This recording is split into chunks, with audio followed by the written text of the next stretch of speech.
Орой мэнд үзэгчдээ эдийн засаг нийгмийн мэдлэг олгох өнөөдрийн дугаар маань эхэлж байна. Өнөөдөр бид бүхэн хувь хүний орлогын албаны татврын талаар судлаач, татврын мэргэжлийн зөвлөх Баярхуу багштай ярилцсанаа. За хараа та. Өнөөдөр Монголд ямар хувь хүний орлогын албан татвар ямар орлогоос бүрдэж байна, ямар хөв хэмжээтэй байгаа талаар бас товч танилцуулаад эхлэе. Хамгийн сүүлд 2019 онд татврын багц хууль шинжилгдэж батлагдсан байгаа. За тэгээ 2020 оны 1 сарын 1-ээс хүчин төгөлдөр мөрдөгдөд явчих. За тэгэхээр тэр багц хуулийн хүрээнд тэр хувь хүний орлогын албан татврын тухай хуулинд зааснаар үндсэндээ 5 төрлийн орлого байна гэд ангилсан байна. Одоо бидний хамгийн сайн мэдэх цалин хөлс түүнтэй айлтгах орлого болон шууд бус орлого гэсэн ойлголт байгаа. Өөрөөр хэлбэл ажил олгогчоос ажилтнанд олгодог ийм орлогууд. 2023 оны 1 сарын 1-нд хуулинд бас өөрчлөлт ороод цалин түүнтэй айлтгах орлого шууд бус орлогын нийлбэр дүнгээс нийлбэр дүн 120 сая төгрөг жилийн өссөн дүнгээр авах юм бол шатсан татвар тооцох ийм зохицуулт орж ирсэн. Одоо 10%, 15%, 20% гэдэг. За тухайн үед үл энэ нэлээд одоо хүмүүсийн дунд хувь өндөр байна тий. Одоо орлогоос нь хамааруулж шудраг усаар шатсан татвар авч яана гэдэг асуудал гарч ирсэн. За тэгээ тухайн үед бол засгийн газар татврын алба бол за энэ шатсан татварт бол маш цөөхөн тий нийт одоо цалин хөлсний орлого олж байгаа иргэдийн одоо нэг хүрэхгүй хувь нь л одоо энэ шатсан татварт хамаарах юмаа гэдэг байдлаар тайлбарлаж байна. За ингээд энэ бол батлагдаад өнөөдөр хүртэл хүчин төгөлдөр мөрдөгдөд явж байна. За тэгээ одоо энэ засгийн газар яриад байгаа хуулийн төсөл дээр бол энэ шатлалууд бас арай олон болж ирж байгаа зүйлүүд байгаа. Хойшоо яригдах байх тий. За тэгээд энэ үйл ажиллагааны орлого гэдэг бизнесийн орлого. Тий одоо хувь иргэний бизнесийн орлого тий. За энэ орлогын хувьд бол ашигаас нь 10% татвар авч байна. За тэгээд одоо бичил жижиг бизнес эрхлэгч иргэдэд зориулсан бас нэг хялбаршуулсан горим гэдэг одоо ойлголт бол байгаад байгаа. За тэн дээр бол бас 1% татвар ногддог. За тэр бас хоошоо тодорхой хэмжээнд яригдахаар байна тий. За хөрөнгөний орлого буюу одоо хүү ноогдол ашигын орлого, түрээсийн орлого гэсэн нэг ийм орлогын төрлүүд байна. За энэ дээр бол үндсэндээ ерөөхдөө бол 10% татвар байгаа. За гэхдээ бас нэг ийм хөрөнгөний зах зээлтэй холбогдоод хөрөнгөний зах зээлийн хөгжлийг дэмжих зорилгоор бас нэг ийм хөнгөлөлт 5% залт бол бас юм байгаа шүү энэ дээр. За хөрөнгө борлуулсны орлого гэдэг. За үйл хөрөнгөө борлуулах юм бол 2% татвар ногдуулж. Одоо энэ 2% татварыг авдаггүй болно те. Чөлөөлтөр болгоно гэдэг одоо саналууд яваад за бас нэг юм дээшээ бас хилцэгдэх юм шиг байна тийм үү. За тэгээд төлөв хөрөнгөн дээр бол 10% татвар. Одоо зарсуун болон өртөө хоёрын зөргөөс бодогдож байна. За тэгээд бусад орлого гэдэг. За ийм одоо орлогын төрлүүд бол байгаамаа нийтлэг. За дараагийн юу нь бол энэ 2024 оны татвар төлөлт. Одоо нийт орлого, нийт хэдэн иргэн одоо энэ татварыг төлсөн гэдэг мэдээлэл байгаа хувь хүний орлогын албан татвартаа. Тэгэхээр нийт бол нэг 973 мянга орчим хүн одоо цалингаасаа одоо татвар төлд юм байна. Энэ төлсөн дүн нь бол бараг 2 их найд орчим. Энэ нь өөрөө хувь хүний орлогын албан татврын бараг 81% эзэлт юм байна. Өөрөөр хэлбэл энэ татвараас бүрдэж байгаа орлогын ихэнх хэсэг нь яг уу одоо цалингаасаа цалинтай энийг сая орчим хүний одоо төлж байгаа ийм татвар байд юм байна. За дараагийн бүлэг том орлого бол хөрөнгөний орлого байгаа. Энэ бол нэг 14 орчим хувийг эзэлдэг. Гэхдээ 2 сая 100 мянга гэдэг татвар бол нөгөө 1072 хувьцааны одоо орж ирж байгаа мөнгөний тэр орсон учраас бол одоо татвар төлөгчдийн тоо маш өндөр байдаг. Үндсэндээ хөрөнгөний орлого чинь одоо түрээс хүү ноогл ашиг гэсэн орлого байна. Тэгэхээр хөрөнгөний орлогыг ер нь гэдэг байхгүй юу? Олон улсын хэлгээрээ одоо passive income гэж ярьдаг. Идэвхгүй орлого тийм. Идэвхгүй орлого. Хүн одоо шууд идэвхтэй үйл ажиллагаа явуулж олдог төрлийн орлого биш. Тэгэхээр идэвхгүй төрлийн орлого ер нь бас харьцангуй өндөр харагдаж байна тийм. Тэгэхээр энэ дээр бас ер нь эдийн засгт тодорхой асуудал байна тийм. Хүн амын одоо ажиллах хөдөлмөрлөх төр орчин нөхцөлийг бас тиймч одоо таатай биш байна гэдгийг бас илэрхий үзүүлэх гэж ойлгож байна. За энэ хувь хүний орлогын албан татврын өсөлт одоо төсөвт бүрдүүлсэн өсөлт бол одоо ингээд 2014 онд 507 тэрбум байсан болвол 2024 онд бол одоо 2.5 их найд болтлоо одоо ингэж өссөн байна тийм ээ. Ингээд жил ирэх төсөн бол өсөж байгаа юм байна. Одоо өөрөөр хэлбэл одоо энэ нь одоо татврын ачаал үнэхээр бодитоор өсөж гин үү тий? Хувь хүний орлого ашиг үнэхээр бодитоор нэмэгдэж гин үү гэдэг дээр бол одоо гэдэг асуултыг л одоо хариулт байх гэж бодож байгаа. За өнөөдөр манад ямар асуудлууд байгаа яг энэ татврын орчинд хувь хүний орлогын албан татврын орчинд? Цалин хөлсөөс авж байгаа одоо татвар бол ер нь одоо өндөр байна гэдэг зүйлийг иргэд олон нийт аж ахуйн нэгжүүд ярьдаг тийм.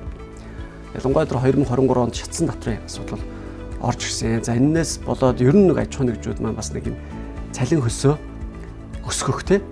Тэр зүйл дээр бас саа тушаа болж байна гэж үл ярьж байгаа. Маш олон аж ахуй нэгж бол одоо хөдөлмөрийн эзний доод хэмжээгээр цалингаа өгд юм билээ шүү дээ. Тэгэхээр энэ бол бас нэг хоёр тайлантай байх.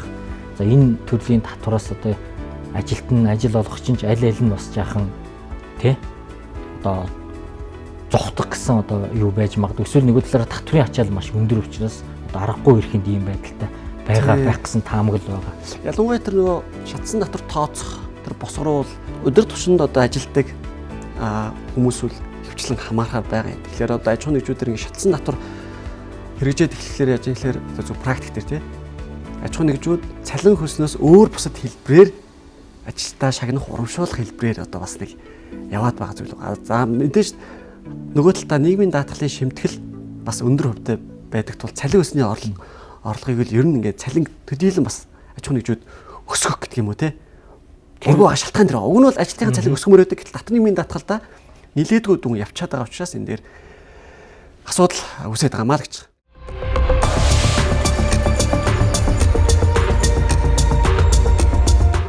Энэ татврын хувь өндөр байх юм бол байгаагаас үүдээд бас энэ манай хөрөнгөний зах зээл. За одоо дундаж иргэдийн нэг хоримтлалтай болоход бас юм тодорхой хэмжээний саад болж байгаа гэдэг одоо дүгнэлт бас олон нийтийн дунд нэлээд их байд юм байна. Зарим татвар маш өндөр хувьтай байгаа учраас иргэд татвар төлөлт, татврын тайлангаа өгөх те энэс бас зайлс хийдэг.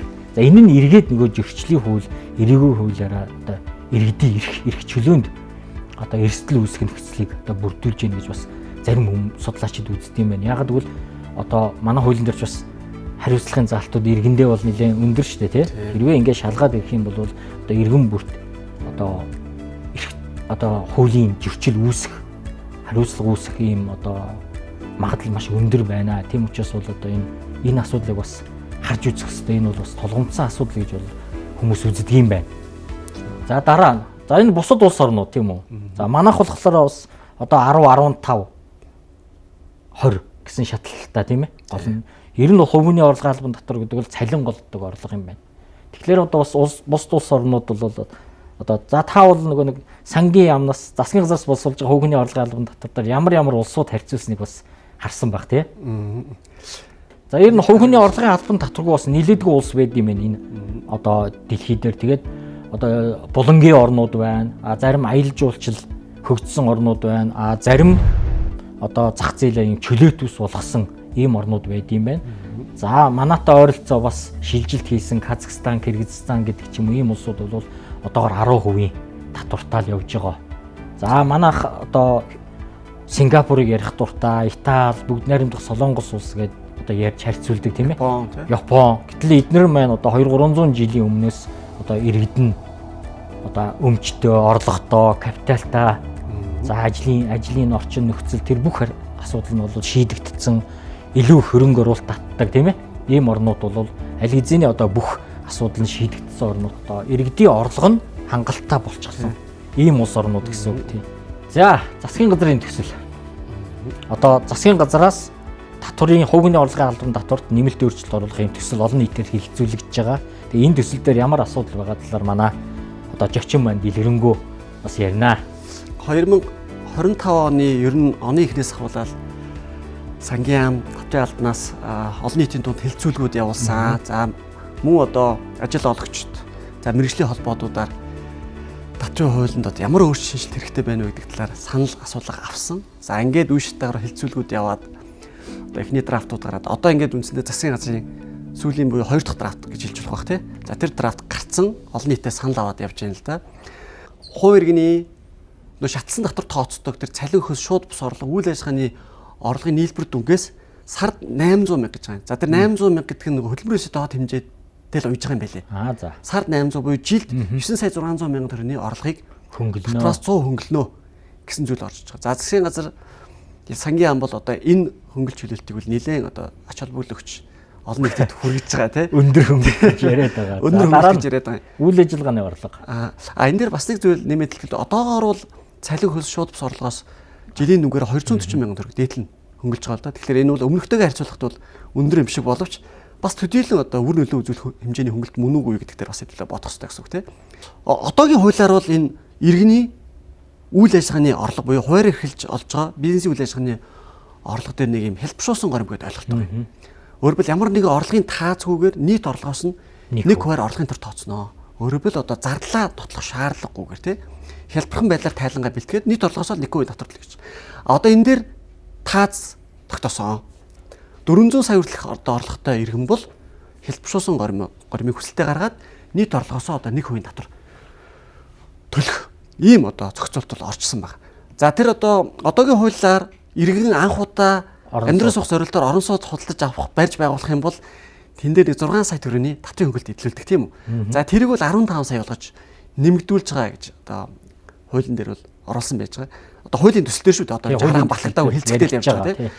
За тэгээд хялбаршуулсан горимд хамрагдсан одоо нөхцөлд ч гэсэн одоо хөнгөлт чөлөөлтийг эдлүүлнэ гэдэг байдлаар орчсон. Одоогийн хуулиар бол энэ хялбаршуулсан горимор орцсон бол ямар нэгэн хөнгөлт чөлөөлт эдлэх нөхцөл бол байхгүй байна. За тэгэхээр хувь хүний орлогын албан татварын тухай хуулийн төсөл дээр энэ цалин шууд босрлого үйл ажиллагааны орлогын нийлбэр дүнгээс жилийн өссөн дүнгээрээ 9 сая 600 мянган төгрөг хүртэлх хэмжээний орлогот ногдох татварыг бол 100 хөнгөлнө гэд. За энэ нь сард тооцоолохоор 800 мянган төгрөгийн 10 буюу 80 мянган төгрөг. Тэгээд сар болгон тэнцүү хэмжээгээр. Тэгэхээр энэ хөнгөлөлт чөлөөлөлт гэдэг зүйлийг ер нь олон улсад тухайн хувь хүний одоо өрхийн гишүүдийн тооноос хамааруулж хөнгөлдөг юм практик байдаг юм байна. Тэгвэл одоо энэ хөнгөлтүүл яаж ийм гэхээр та ганц бие байсан ч гэсэн ам бол олон байсан ч гэсэн гэ тэнцүү хэмжээгээр хөнгөлт эдлүүлээд байгаа зүйл бол байгаа. Тэгэхээр энийг нь олон улсын чихрүүнд өөрчилж хуулийн цэлтээр оруулж ирсэн бол одоо нэлээд ач холбогдолтой. Өрхийн одоо иргэн баяр хүүгийн татварын хөнгөлтийг эдлүүлэхдээ иргэн баяр хүү ардаа цалин орлогогүй гэдэг юм уу те хэдэн ам бүлтэй хэдэн хүүхэдтэй гэдгээс нь хамааруулж бас хөнгөлт эдлүүлэх зүйлийг л яриад байгаа. Тэрээс өрхийн нийлбэр дүнгээрээ одоо татварын тайлан бэлтэх гэдэг агуул бол хараахан биш ялгаатай.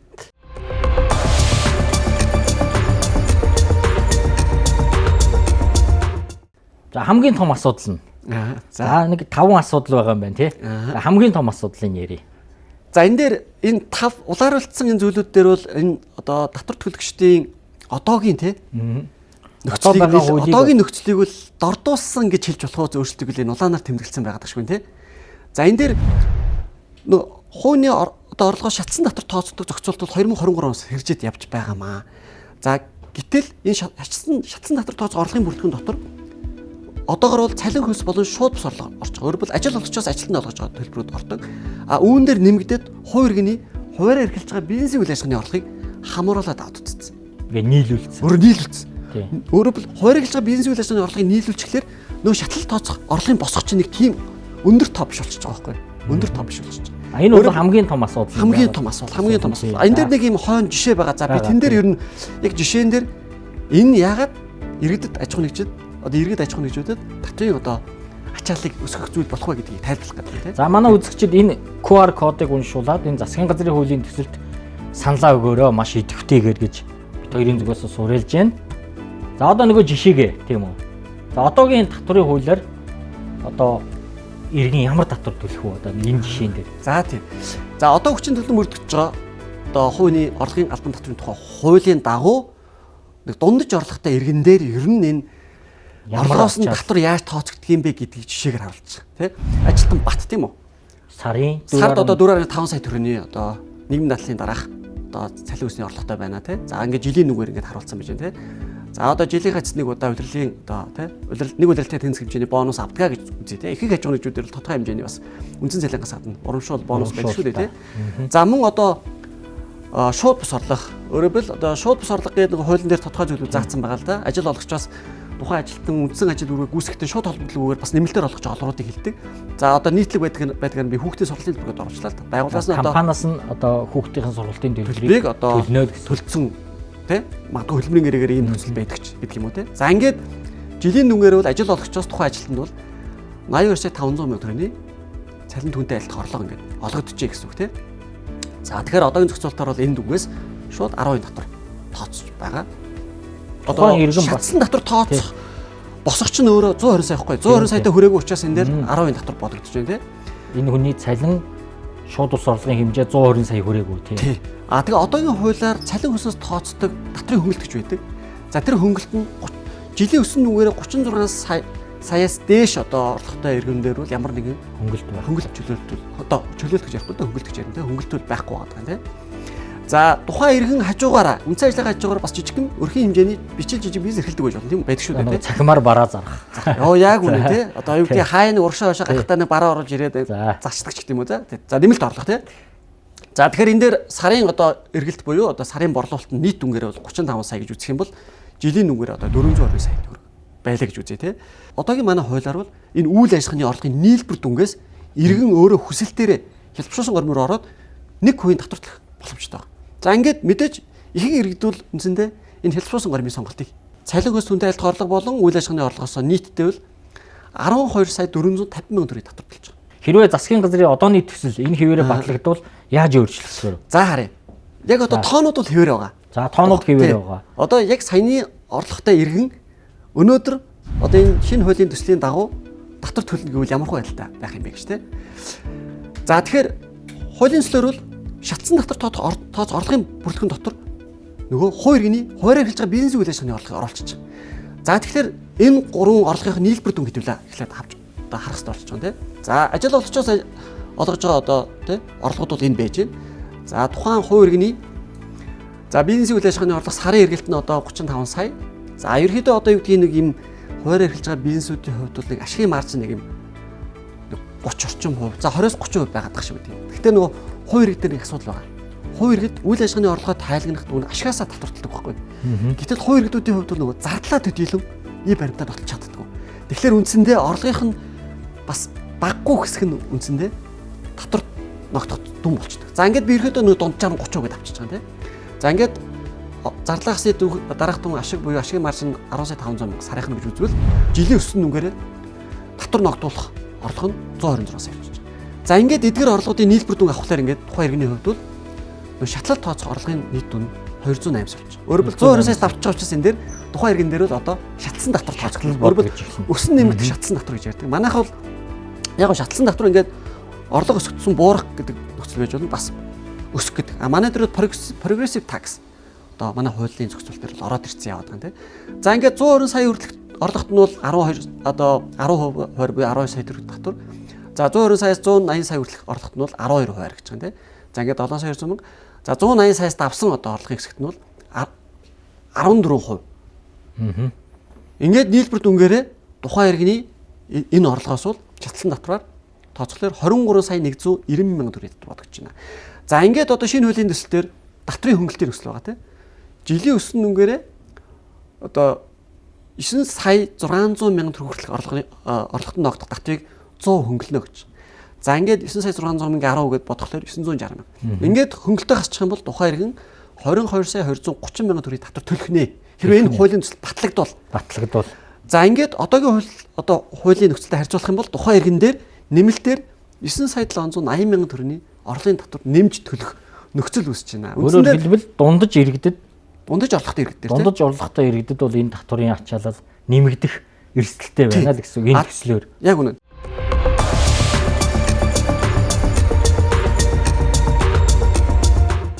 Одоо шинэ хуулийн төслөөр бол одоогийнхтай харьцуулахад тухайн иргэн дээр их татврын нэмэлт ачаалал 9 сая 708 мянга. Өөрөөр хэлбэл өмнөхтэйг харьцуулахад үндсэндээ бараг 10 сая төгрөгөөр нэмэгдэх нь шүү дээ тийм. Энэ жишээн дээр харахад тий хуваар илэрхийлэх бол үндсэндээ өмнөхтэй харьцуулахад 80% тухайн иргэний ачаалал нэмэгдэх нэ гэж бодсон. За тэгэхээр иргэд маань өмнө QR код үзүүлсэн тий. Тэгэхээр энэ татврын үйл дээр бас идэвхтэй саналаа өгөх хэрэгтэй байна.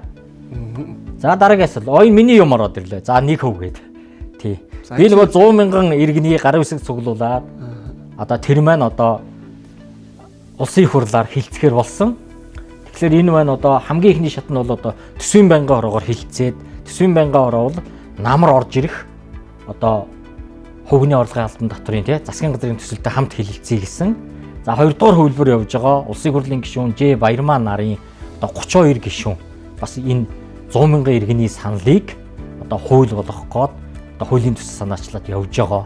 Энэ бас энэ намар бас энэ засгийн газрын төсөлтэй сая манай зөвлөхийн хэлсэн тийм ээ. Энэ төсөлтэй хамт өргөн баригдана гэж байгаа. Тэгээд энэ төсөл маань бас олон нийтийн санал авч байгаа. Та бүхэн энэ QR код уншуулад бас энэ 1% 100 мянган иргэний саналдаар бас дэмжлэг үзүүлээрэй гэж бас хүсэж байна. Энэ 1% бол бас их ач холбогдолтой зүйл байгаа юм. Хувийн орлогын албан татварыг 1% болгохлоор иргэдийн бодит орлого бол нэмэгдэнэ. За татврын хүрээ өөрчлөгдөн тийм ээ. тэлнэ, сүүдрийн эдийн засаг багасна. За ажилчдынхаа цалин хөлсийг нэмэх хандлага нэмэгдэнэ. За мөн одоо бас гадаадын хөрөнгө оруулалтад оруулагч нарт бас эерэг мессеж болно. За иргэдийн хуваараа эрхэлж байгаа бизнесийн одоо тэр сонирхол нэмэгдэн тийм ээ. Бас хөрөнгийн зах зээлд иргэдийн оролцох одоо бас сонирхол нэмэгдэн. Энэ өөрөө энийг нэг хөв болгосноор одоо төсөв тодорхой хэмжээний ачаал үүсгэж гисэн иргэд одоо хөрөнгөтэй орлоготой өмчтэй болоход бол ийм сайн зүйл болох одоо ийм шинжил байна гэж одоо би үзээд бас энийг анх санаачилж ирсэн. Тэгээ энэ төсөл маань одоо ингээд үргэлжлээд явж байгаа. Өөрөөр хэлбэл одоо 2 хуулийн төсөл зэрэг явж байгаа л гэсэн үг. За жишээ нэг хувь юм нэг жишээ байгаа тийм ээ. Хэрвээ сая бол 3.5 сая төгрөгийн цалинтай хүн дээр жишээ авсан. Энэ бол 2.5 сая төгрөгийн одоо нэрлсэн цалинтай хүн дээр яхад бол яг одооны хуулиар бол 2.5 сая төгрөгийн одоо татвар төлж байгаа. Сард болон 209 мянган төлж байгаа гэсэн үг тийм ээ. Тэгэхээр энэ нэг хөв болсноор бол одоо энэ бас буурнаа. Тодорхой хэмжээний одоо иргэдийн цалин бол шууд 9%-аар одооны гардаар авч байгаа цалин 9%-аар нэмэгдэх ийм боломжтой гэсэн үг. За дараагийн зүйл. Ойрын үед бид бүхэн одоо юунд анхаарах вэ? Иргэд. За манай энэ хувийн орлогын албан татвартай холбоотой асуудалд санаа зовж байгаа хүн бүхэн юунд анхаарах ёстой вэ? Энэ он дуустал тийм ээ гэдэг дээр бол одоо бас нэг 3 асуудал бэлдсэн байна.